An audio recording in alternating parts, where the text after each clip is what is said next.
Membuat video contoh masing-masing satu. Pada hukum tajwid, yang pertama adalah idgham mislain atau idgham mimi, yaitu hukum bacaan disebut idgham mimi apabila mim sukun bertemu dengan mim yang sejenis. Cara membacanya adalah seperti menyuarakan mim rangkap atau ditasydidkan dan wajib dibaca dengung. Idgham mimi sering pula disebut idgham mislain atau idgham mutamasilain atau idgham yang hurufnya serupa atau sejenis. Contohnya dalam surat Al-Quraisy, salah satunya ayat 4. Bismillahirrahmanirrahim. At'amahum min ju' wa amanahum min khawf. Yang kedua adalah ikhfa safawi. Ikhfa safawi adalah menyembunyikan atau menyamarkan huruf mim.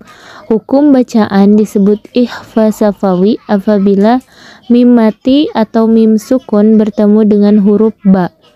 Adapun cara membacanya harus dibunyikan samar-samar di bibir dan didengungkan. Contohnya dalam surat Al-Fil ayat 4. Bismillahirrahmanirrahim. Tarmihim bihizaratin. Selanjutnya ada izhar sapawi. Izhar sapawi artinya apabila mim mati bertemu dengan salah satu huruf hijaiyah selain huruf mim dan ba, maka hukum bacaannya disebut izhar sapawi. Cara membacanya, bunyi mim disuarakan dengan terang dan jelas tanpa berdengung di bibir dengan mulut tertutup. Contohnya dalam surat An-Naba ayat 40. Bismillahirrahmanirrahim. Inna andarnakum adaban. Kokolah sugro. Sugro artinya kecil, sehingga kokolah sugro berarti kokolah kecil. Cara membacanya adalah dengan memantulkan huruf kokolahnya dengan ringan dan menyambungkannya dengan bacaan setelahnya, sebab kokolah ini tepat berada di tengah kata. Contohnya adalah dalam surat Al-Qari'ah ayat 3. Bismillahirrahmanirrahim. Wa ma adraka mal qari'ah. Selanjutnya adalah qalqalah kubro.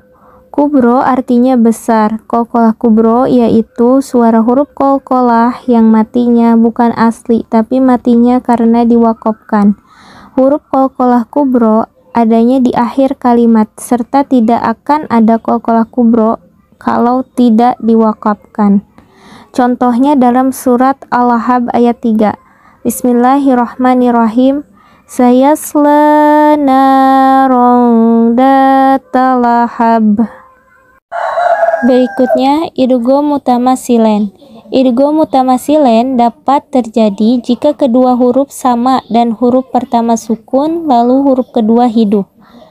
Misalnya huruf ba ketemu dengan ba, ta ketemu ta, dal bertemu dengan dal, dan seterusnya.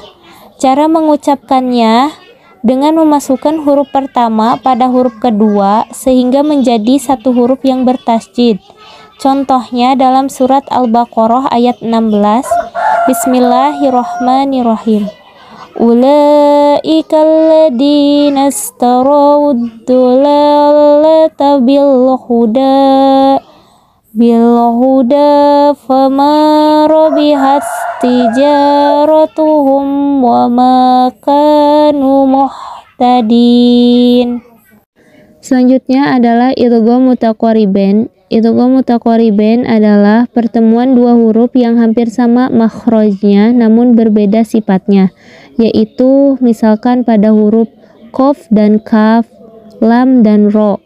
Cara membaca idgham mutaqaribain adalah dengan mengabaikan huruf pertama dan membaca huruf kedua secara bertasydid. Contohnya dalam surat An-Nisa ayat 158. Bismillahirrahmanirrahim. Barrafa'ahu Allaha ilaih wa kana Allaha azizan hakiman. Yang terakhir ada idgham mutajanisen. Idgham mutajanisen merupakan hukum bertemunya dua huruf yang makhrajnya sama namun sifatnya berbeda dalam satu kalimat. Contohnya dalam surat Al-Ahzab ayat 13. Bismillahirrahmanirrahim.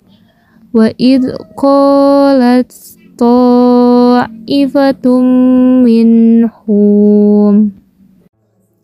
Cukup sekian dari saya. Mohon maaf apabila ada kesalahan. Wassalamualaikum warahmatullahi wabarakatuh.